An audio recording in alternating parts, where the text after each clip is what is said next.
I hope you hear me, because this weekend I met my lovely grandchildren and they gave me a cold. Yes, actually I think I have, but not so much. Anyway, thank you very much. Where are you? There you are. Thank you for your nice speak. I agree a lot with you. And I think I also can give you some more to think about concerning the assessment of body temperature and the concept of what is normal body temperature and fever. I think maybe this slide illuminates the confusion in clinical care about assessment of body temperature. You talked about some of the errors, and I will also stress some of the errors concerning assessment of body temperature. But the first one is actually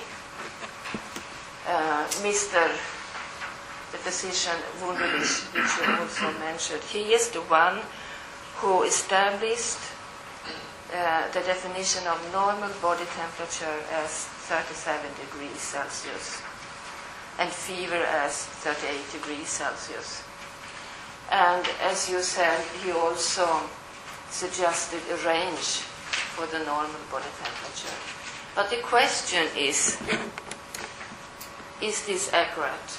Is it false or is it true?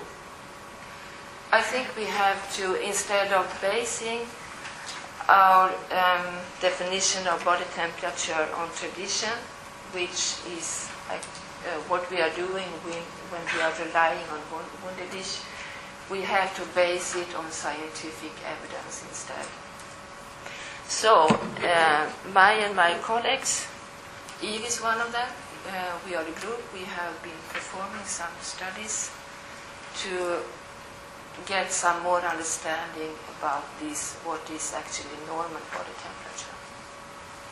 We started to do a systematic literature review because we thought that, of course, there must be a lot of other studies concerning this very interesting question about normal body temperature.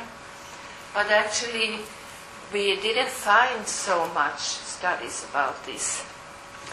In the final paper, we had 27 papers, and of those, 10 had strong evidence, and 10 had fairly strong evidence when we had made the quality review.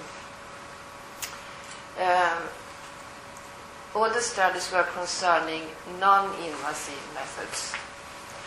And what I want to stress from this review is that there is a lower range of body temperature in the normal variation of body temperature. And one question which we are concerned about is it so that elderly people are more in this lower range of body temperature, and what is the consequences clinically when they have an infection? Do they actually reach 38 degrees, or is fever something else for them? Secondly, this is very interesting. At least in Sweden, the rectal site is very popular and concerned to be the core site of the body. For me, it's very strange. But you know, your colleagues in Sweden, physicians, they don't trust other sites. They want to have the rectal site. I don't understand. Oh, it's just too... So if you look here, you have not so much people involved in studies of rectal site. And the axillary site, which actually was the site Wunderlich used when he measured body temperature, there you have 50 individuals in studies with good quality. And further on, we found that there was a lack of standardization. If you read the method sections in the papers, they almost never described what time, how many had performed the measurements, and how did they do it? Did they have some offsets in the devices, or did they use the actual temperature? So there is a need for studies about these issues.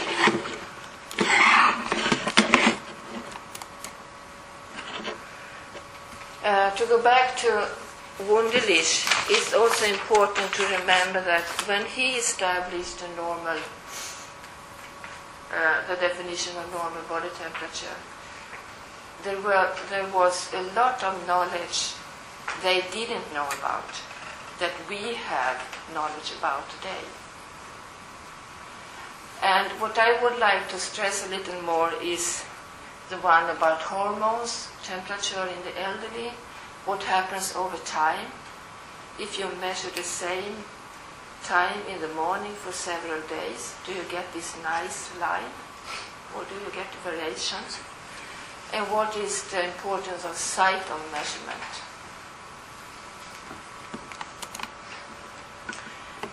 We performed a study with students and health care professionals, and they measured in the morning after being resting for some while. They measured the rectal side, the oral side, axillary side, and ear side at the same time. And in this analysis, we have compared men and women, and you can see that women, you don't have anything to point with. It would be so nice to have a... Oh, you have this forbidden thing.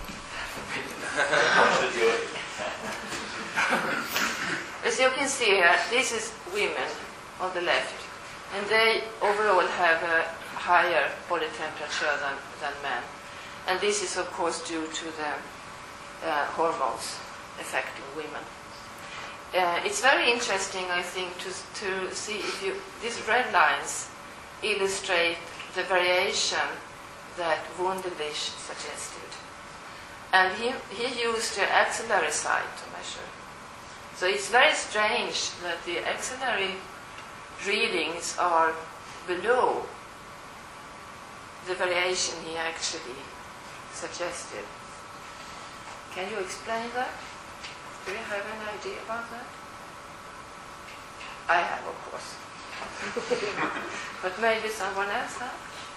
Depends how you measure it, and how long and how well the person is covered and so on. If you wait long enough, you would get the temperature very close to normal body temperature in a person under a duvet and all bound up and warm in the axillary side. But I think it depends really how quickly you are, what the tapping conditions and so on. I've done the same, I showed this afternoon. I've done an axillary and I have higher temperatures than you.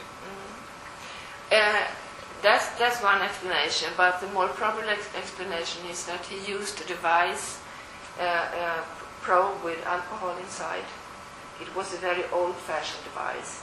And actually, an American physician, Makowiak, has compared Wunderlich thermometer with modern electronic devices and found that Wunderlich thermometer measured more than 1 degree below modern devices. So it's a question of the technical design. Okay. That's a calibration issue. Yeah. Yes, it is. Here you have some measurements from 2 studies, including nursing home residents. And I mean, those are the really frail elderly individuals. We measure the rectal site and the ear site in the morning in all these individuals. And you can see here that we have some individuals that really are in the low range. We also have some in the higher part of the variation. So this is really interesting because we, of course, wondered in which individuals is there a risk for a low body temperature in relation to assessment on fever later on. And we found that the presence of dementia, physical function, activities of daily living, that index, you know that? Yeah, okay. If they have 5 or more, which means that they really are depending on other people for daily life, or if they had body mass index of 20 or less, there was a risk of a lower body temperature. And then we are talking about 35 degrees.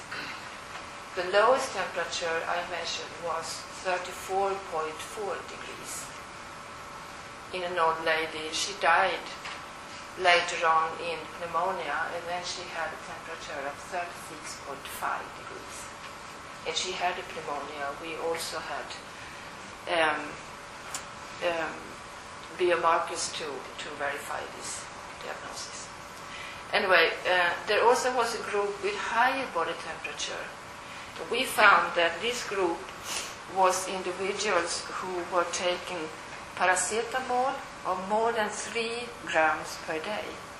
So we have an interpretation here that this group is individuals who has pain because of chronic low-grade inflammation.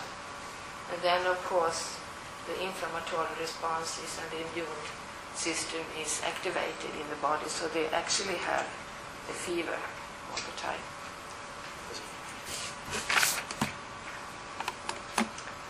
And then we have the question about body temperature over time. We have 3 individuals, healthy women, and they were measuring body temperature actually 10 times repeatedly, in the morning and in the evening for 5 days. But in the paper we then published, we have only presented the results from 5 repeated measurements for 5 mornings. You can see that we have the oral side, right left ear, and right left axilla. We also measured the rectal side. The first morning twice, and between the measurements the individuals really cooled themselves. It was winter in Sweden, so they went out and they were policing like this. And then they made a second measurement, and we found a difference between 0.1 to 0.4 degrees Celsius. So after that, of ethical reasons, they just measured rectal side once every morning. So here you can see at every staple is the difference between the highest and the lowest readings of 5 repeated measurements. So you can see here that within individuals as well as between individuals you have a difference. Maybe you can explain, this is me. My axillas are very unstable. Can you explain that? Are you sweating or not? No, I'm not. I'm quite normal.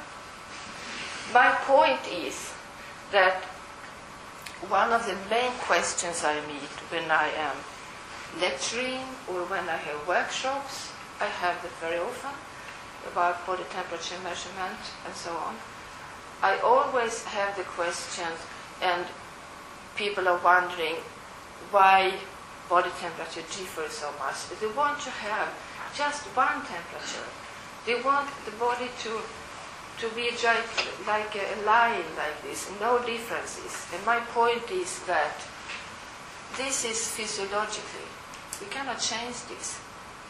Body temperature is not just one line. It's changing due to where you measure and when you measure. So this is the normal.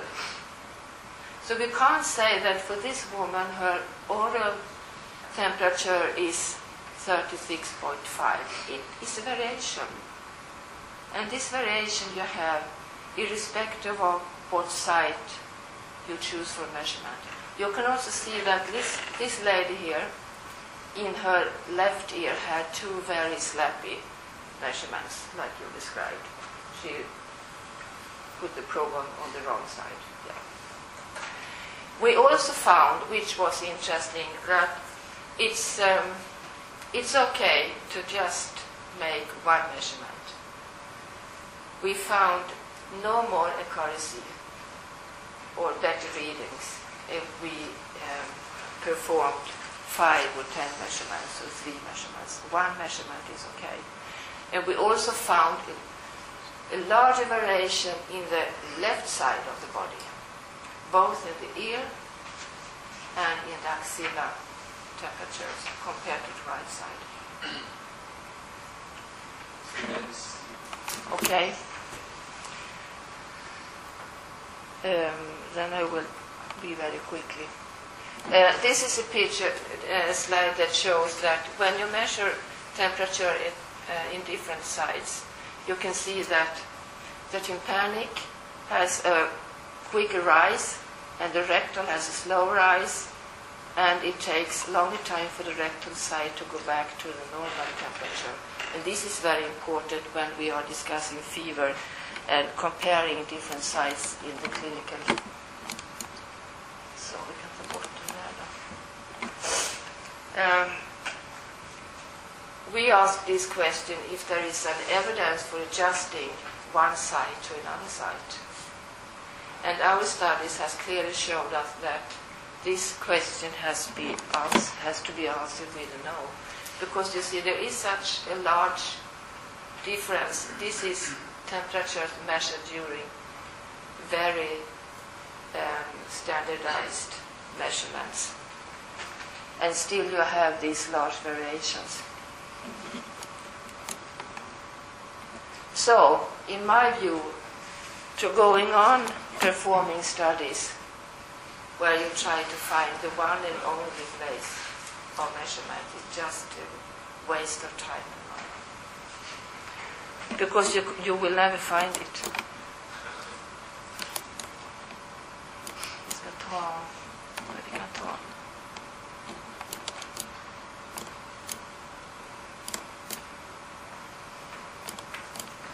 I will end up with this, I think. We have made papers where Eve also is a co-author, both in the English journals and in the Swedish paper for physicians, trying to give some clues for the guidelines, what to consider when we are measuring body temperature. And you see, it's a matter of considering difference between individuals, within individuals, and also the management, including calibration, of course. I would like to end up with, to give you something to think of. I would like to have these temperature curves in the future, instead of having the degrees that you read on the thermometer. I would like us to document the change from the individual normal body temperature. So, you can imagine this conversation when this man calls and say, "Oh, I feel so bad. Okay, what's your temperature today?" Well, it's about 1 degree more than I usually have in my year. And that's enough for the nurse or physician. Okay, you're welcome. You can come here 11 o'clock. I'm sorry I had prepared so badly so you couldn't see all my slides, but that's life.